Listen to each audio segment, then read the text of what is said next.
G'day, this is Captain Noob and this is the H&K USP. This German-made pistol makes its way into Fallout 4 through the Modern Sidearms mod, which is like a sister mod to the Modern Firearms mod, so it's going to feature heaps of customization and some of the more realistic crafting options for this. You kind of need to buy components from a thing, and it makes it a little bit better. It's a little bit more believable when you're actually using components, although they're conjured out of nothing to make stuff instead of using just scrap. Anyways, for the attachments, first of all, this one is just a little bit of a looks customization. You can make that frame nickel.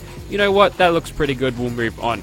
Now, you might be wondering why there's no muzzle attachment, and that is because this little barrel here isn't threaded, so we can't attach anything on it. So we'll go ahead and chuck on a threaded one with the stainless steel, and that'll give us 233 range. Very good. And as you can tell, that opens up some attachments there, which is great. And we'll make this thing fire 45 ACPs for the best damage, although we are sacrificing a little bit of mag size for that. That's fine. Now for the muzzle, we're going to go for a suppressor here. I think that one's the best. Usually the things that are down below there are the best. Sound reduction of 29 decibels. That sure means a lot in the world of Fallout. But yeah, we'll go for that. And for the attachments, we'll go for a nice tactical rail there. You can actually have a tactical light / laser sight there. But yeah, you can have that, or you can attach the rail and have that anyway, so we'll do that, and with that we'll get an actual little bit of optics on there. So yeah, we can chuck on a little bit of a reflex sight if we feel like it. I'm liking that one. That one looks kind of cool, I guess. I don't know. Now for the bottom of that, we'll chuck on our little thing there, and we can activate that laser sight there, even though I believe that's just a cosmetic thing again. But this thing is looking super tactical now. And of course, we've got lots of legendary effects we can chuck on it, but we won't. We'll leave this as is. We'll get into Gunner's Plaza and see what this bad boy can do, eh? Okay, so we're in Dark Gunner's Plaza again, which is fine because we've got a flashlight on this thing, and it isn't that bright. I believe that's just the same thing as the flashlight from the Bright Power Armor thing, but we probably won't need that right away because we can go ahead and enter sneak mode, and we have night vision for some reason. Now, taking these guys out with sneak attack criticals is probably what we want to do, simply because they've all got armed with the modern weapons, since I've got that mod installed, and they will absolutely shred you. If I'm not playing on a level 124 character, yeah, these guys would absolutely just destroy Rain here, because that's how much this thing does. And yeah, I don't usually have to use ballistic weave in my videos, but yeah, sometimes with the Modern Firearms mod I actually do, because they just do that much damage to you, which is great because eliminating the tanky problem from Fallout is actually a kind of a good thing. So right now we're being super sneaky. We've managed to take out most of these guys without being spotted. There you're sitting through a door, which is interesting.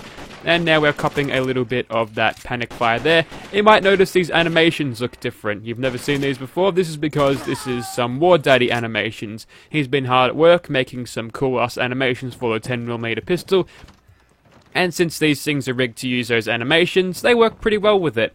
Now, one of the problems with it is, for some reason, whenever you fire this, it's hard to tell inside when it's all dark in here, but when you do fire it, the, maybe it was doing it before, but now it's not. Okay, it just, the hammer would just go like all the way in front of the sights, and it was a little bit jarring, but whatever.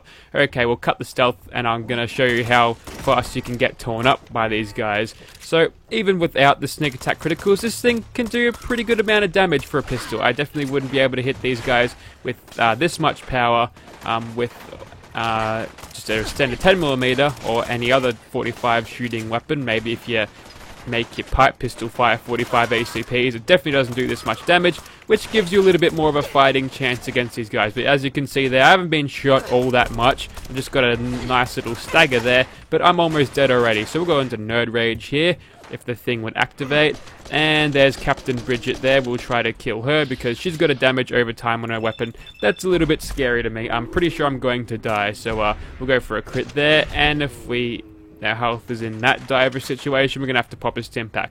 But that's fine, we'll be down to low health in no time because these guys just hit like a truck, which is great. As you can tell there's a little bit of camera feedback to actually being shot there, rather than just being a tanky person that would just take the bullets like there's nothing there. Also, we're back in caution, flashlight off, and we'll just sneakily kill these next few here. So yes, I'm actually using the Dark Gunner's Plaza with a flashlight now, which actually makes it, I don't know, I think that's kind of nice. And for some reason the electricity still runs this part, I think like 2 centuries after a nuclear war. I guess it's all of those things which contain the fusion cores in them, but I don't know. Also, you've got a high-powered rifle, and I'm point blank to you, so I'm going to take you out as quickly as I can. We'll try to do the rest without sneaking, and we'll go into third person here, and you can see that's actually attached to your gun rather than attached to your face like it would be in Power Armor. So when you do sprint in third person, it's like a whole light show there. It's kind of hard to see in front of you, which I guess would make sense. I don't know how you'd run with a pistol if you were a real operator, but I don't know. Okay, so yep, as you can tell there, you also get staggered in third person, which could be troublesome if you really needed to move, but in turn you do stagger the gunners as well, so... okay, I think she fell down the stairs. This is the clumsiest gun I've ever seen. Okay, I'll just get rid of you because you're a tanky old legendary gunner, and we'll quickly finish off the rest there. You've got quite a powerful weapon. What was that, by the way? Oh, you've got it again. It was something firing 308s. Yeah, it was a Mosin Nagant. No, you had a couple of guns on you, apparently. That's fine. I'm glad we didn't get shot too much by it, because we would be currently pushing up the daisies, or rotting on the floor of Gunner's Plaza, because God knows these turrets aren't going to clean up all these corpses. But there you go, there you have it. That was a USP. Tactical in Gunner's Plaza there. And whilst you get mashed with modern firearms attached, yeah, you can play pretty well with the pistols there. They definitely hold their own, which is kind of nice for a gunslinger character because, yeah, sometimes realism needs to step out of the way for fun and Fallout, and I'm totally okay with that. We'll move on to something else, and we'll turn these bloody lights back on. And we're back with actual lighting in our cells. Isn't that brilliant? Also, we've got the fans on now because a computer has to work harder when there's lighting to deal with. Anyways, so here we are in Fallon's department store, and I'm not sure I've actually showed off the super mutants in the modern firearms mod. Also, we got a bit of knockdown there for a pistol. That's actually pretty good there, so it definitely makes it feel like it's got a lot of punch on it.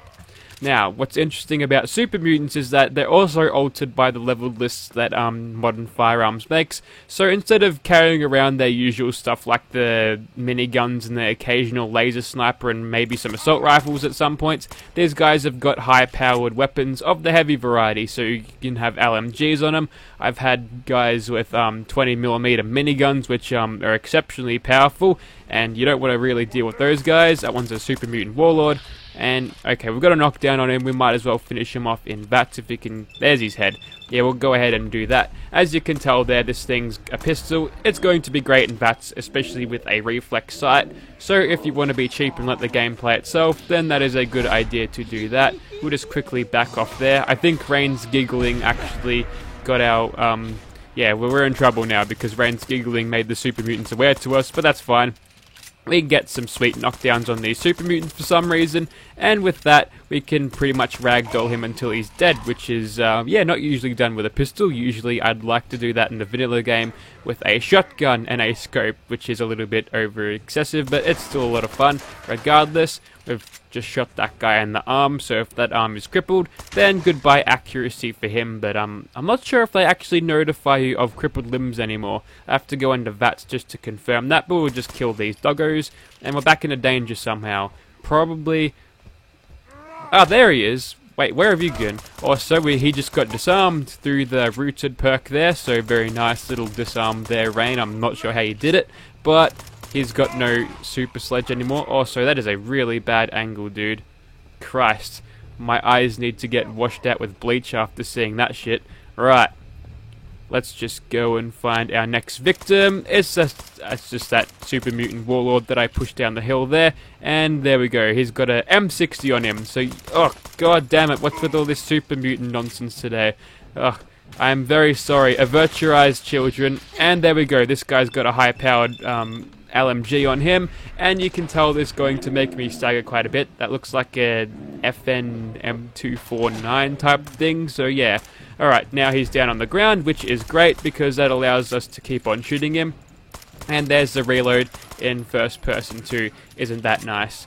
And third person, sorry, I always get those things mixed up. It's hard for me to concentrate on what I'm actually talking about when playing a game sometimes, but I don't think there's any excuse here. I'm not shooting at a hard to move target. Okay, so he finally goes down after a hail of 45 bullets. And, oh, hang on. Alright, we're being shot at by something fierce there. Is that a sniper rifle? I think I've seen these guys carry around sniper rifles, which are particularly devastating to your health. So we should probably get back into some cover. Let's activate some of our... Ooh. Oh yes, he's got that 20mm anti-tank gun, so you have to go down. We're just going to nail crits into his face because I think we need to use... Ah, he's down. Okay, we got a critical hit there, and he goes down. So we'll quickly finish off the rest of them. Ah yes, we're back into caution now. Due to the lowered perception of those super mutants from having their heads crippled, we're able to escape their detection, which is useful because executing sneak attack criticals in caution is the most overpowered thing, and they should probably change that in the next Fallout game because it's crazy.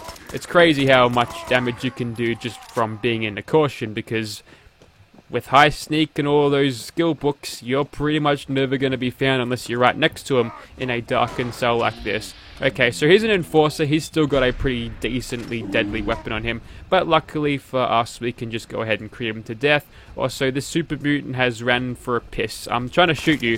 What have you got there? Oh, that was a nasty stagger. Ever been backhanded by a super mutant before? It probably would knock you back a little bit, I think. Although I'm pretty sure he shot us at the same time there, so good on you, super mutant, for some hand-to-hand combat. Yes, 338 Lapua rounds and some Winchester Magnums. I think they're smaller. 338s are like friggin' basketballs. They're big bullets. But yes, there you go. There's the USP against some tankier super mutants, and it can still pretty much hold its own. With all of the mechanics added with all of the modern weapons, you can pretty much ragdoll them there, so their tankiness isn't really a problem. It's more of a question of where your bullets are. Also, before I forget, I was talking about the XCOM and my Fallout characters playing there. If I remember, I'll edit in a photo of the XCOM rain now. And you know what? I think I actually did pretty well with that. Put them side by side. Why not? Pretty good, eh? Alright, we'll move on to something else. Okay, so let's take on this giant-ass Wendigo ghoul over here. We'll just shoot him from here, see how well we can do. Huh.